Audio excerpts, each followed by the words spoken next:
আসসালামু আলাইকুম। আমি সুমাইয়া খুলনা থেকে বলছি। ভিলেজ লাইফ ব্লগ সুমাইয়া চ্যানেলে আপনাদের সবাইকে স্বাগত জানাই। কাছে এবং দূরে যে যেখান থেকে আমার ভিডিওটি দেখছেন, আশা করি আল্লাহর অশেষ রহমতে সবাই ভালো আছেন। আমরাও আলহামদুলিল্লাহ ভালো আছি। ভিলেজ লাইফের নতুন আরও একটি ভিডিওতে আপনাদের সবাইকে ওয়েলকাম জানিয়ে আমি আমার আজকের দিনটি শুরু করলাম। আমার আজকের এই ভিডিওটি কুরবানির দিনের ভিডিও, কিন্তু আমাদের এখানে কারেন্টে অনেক বেশি সমস্যা করছিল, যার কারণে আমি ভিডিওটি এতদিন পাবলিশ করতে পারিনি। তো আশা করি আমার প্রিয় আপু এবং ভাইয়েরা আমার বিষয়টা বুঝবেন। কুরবানির দিন সকালবেলা আমার আব্বু গরুটা গোসল করিয়ে রেখে নামাজে চলে গেছে, আর এদিকে আমার আম্মু আজকে খিচুড়ি রান্না করবে। সবার বাসায় হয়তো কুরবানির দিন সকালবেলা খিচুড়ি রান্না করা হয়। তো প্রথমে চুলার উপরে বড় একটা হাঁড়ি বসিয়ে দিয়েছে, আর তাতে তেল গরম করে পেঁয়াজ কুচি দিয়ে দিয়েছে, আর কিছুটা দারচিনি, এলাচ আর তেজপাতা। এগুলোকে ভালোভাবে একটু ভেজে নিয়ে তার ভিতরে কিছুটা রসুন বাটা আর আদা বাটা দিয়ে দিয়েছে। এগুলোকে কিছুক্ষণ কষিয়ে তারপরে আলু দিয়ে দেওয়া হবে।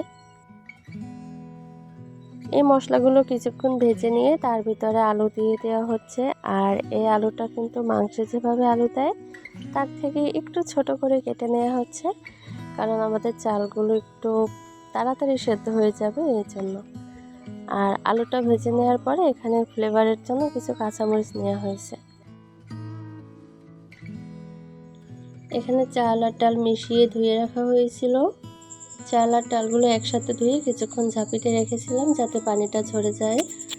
তো আলু আর কাঁচামরিচ সব কিছু একসাথে কষানোর পরে চালগুলো দিয়ে কিছুক্ষণ ভেজে নেব, আর তারপরে পানি দিয়ে দেব। এভাবে চাল আর ডাল একসাথে কতক্ষণ ভেজে নিলে রান্নার পরে খিচুড়িটা অনেক ঝরঝরে হয়। অনেকে তো আবার সব ধরনের মশলা একসাথে মিশিয়ে তারপরে চুলার উপরে বসিয়ে দেয়, কিন্তু আমার আম্মু সবসময় এভাবে রান্না করে। তো চালগুলো ভেজে নিয়ে কিছুটা পানি দিয়ে তার উপরে একটু হলুদের গুঁড়া আর কিছুটা বিরিয়ানি মশলা দিয়ে দিয়েছে, আর স্বাদ মতো লবণ। এগুলো দিয়ে কিছুক্ষণ ঢেকে রাখলে আমাদের খিচুড়ি রান্না হয়ে যাবে। গরুর মাংস মাপার জন্য এখানে একটা মিটার আনা হয়েছিল, আর আমাদের বাচ্চারা তো ভাবছে এটা ওদের খেলার জিনিস, তাই খেলার কাজেই ব্যবহার করছে। খিচুড়ি রান্না শেষে এখানে আম্মু সবাইকে পরিবেশন করে দিচ্ছে। সবাই নামাজ পড়ে চলে এসেছে।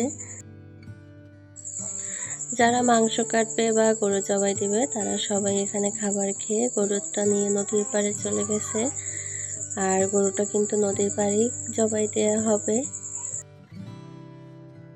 এই বিষয়টা আসলে খুবই দুঃখজনক। গরুটা একদিনের জন্য হলেও কিন্তু গরুটার জন্য অনেক মায়া লাগতেছিল। কিছুই করার নেই, এটা যেহেতু নিয়ম করতেই হবে।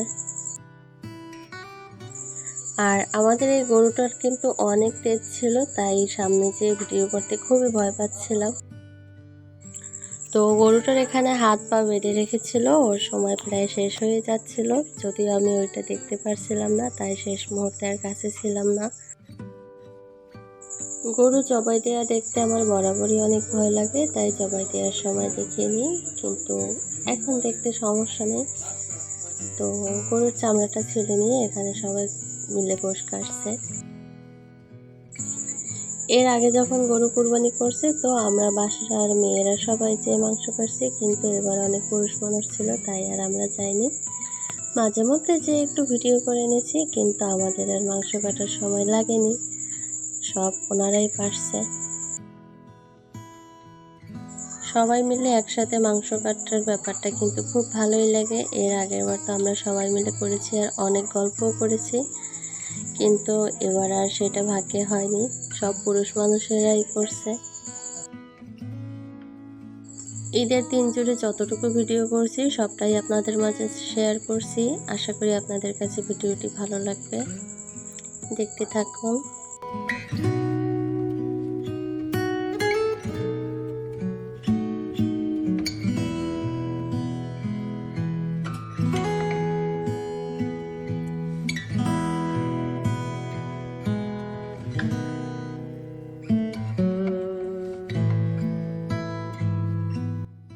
মাংস পুরোপুরি কাটা হয়নি, কিন্তু ঘরে রান্না করার জন্য এখানে কিছুটা মাংস দিয়েছে। আর আমাদের বাড়ির পাশের একটা আপু মাংসগুলো কেটে দিচ্ছে। আপু মাংসগুলো কেটে দিচ্ছে আর আমি আর আমার ভাবি এখানে মাংসগুলো ভালোভাবে ধুয়ে নিচ্ছি। যখন নিজেদের হাতে কাটা মাংস, তাই বেশি ধোয়া লাগবে না, ময়লা নেই বেশি, শুধু রক্তটা গেলেই চলবে। মাংসটা ভালোভাবে ধুয়ে তারপরে সব ধরনের মশলা একবারে মাখিয়ে তারপরে রান্না বসাবো।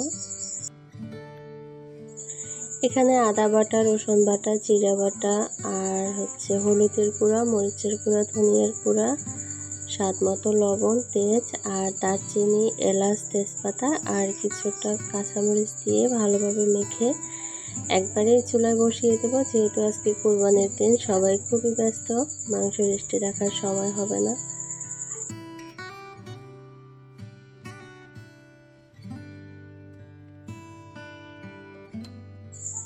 তো সব মশলাগুলো আমি মাংসের গায়ে ভালোভাবে মেখে নিচ্ছিলাম আর তারপরে চুলার উপরে দিয়ে দিচ্ছি। মাংসে মশলা মাখানোর পরে কিন্তু এই লুকটা দেখতে আমার অনেক ভালো লাগে। সব মশলা মিশিয়ে আমি এইতে চুলার উপরে মাংসগুলো বসিয়ে দিয়েছি। কিছুক্ষণ ঢেকে রেখেছিলাম, তাই অল্প কিছু পানি বের হয়েছে। একটু লাড়া দিয়ে আবার আমি ঢাকনা দিয়ে ঢেকে রাখবো। কিছুক্ষণ পরে অনেক পানি বের হবে আর এই মাংসটা থেকে যতটুকু পানি বের হবে তার থেকেই রান্না হয়ে যাবে। যেহেতু মাটির চুলার রান্না, আরও কোরবানির রান্না, তাই মাংসটা বেশ মজাই লেগেছিল খেতে। আর গ্রামের এই মাটির চুলার রান্নাগুলো তো এমনিতেই মজা লাগে। তো 2-3 বার কষানোর পরেই মাংসগুলো সেদ্ধ হয়ে গেছে। আর এই তো আমাদের কষানো মাংস, খেতে তো অনেক মজা লেগেছে। কুরবানির মাংসতে এমনিতেও আল্লাহর বেশি রহমত থাকে, তাই কম মশলা দিয়ে রান্না করলেও ভালো লাগে খেতে। তো আমাদের মাংসটা তো হয়ে গেছে, আমরা এখন খিচুড়ি দিয়ে মাংসগুলো খেয়ে নেব। তো আমাদের মাংস রান্না আর খাওয়া শেষ হতে হতে এদিকে সবার মাংস কাটাও শেষ। এখন সবাইকে বিতরণ করবে, ওই অংশটা আর ভিডিও করলাম না। আর এখানে গরুর পা পরিষ্কার করে আমার আম্মু কেটে নিচ্ছে। আর কোরবানির দিন যে এত পরিমাণে মাছিতে বিরক্ত করছিল। আর এখানে গরুর বট, আমার আম্মু প্রায় অর্ধেকের বেশি সব মানুষের দিয়ে দিয়েছে, অল্প কিছু রেখেছে। এগুলোকে ভালো করে পরিষ্কার করে নিয়ে এখন নুন আর হলুদের গুঁড়ো দিয়ে সেদ্ধ করে নেবে। কিন্তু ভুলবশত মরিচের গুঁড়ো আগে পড়ে গেছিলো, সমস্যা নেই, পরে আবার কিছুটা হলুদের গুঁড়ো দেওয়া হয়েছিল। আর তারপর কিছুক্ষণ ঢেকে রাখার পরে এই বটটা থেকে এমনিতেই অনেক পানি বের হয়ে গেছে। আর এই পানিটা ঝরিয়ে তারপরে ঠান্ডা করে এটাকে ফ্রিজ আপ করা হবে।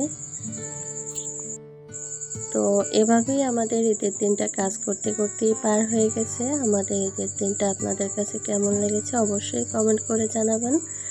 সবাই ভালো থাকবেন, সুস্থ থাকবেন। আল্লাহ হাফেজ। আসসালামু আলাইকুম।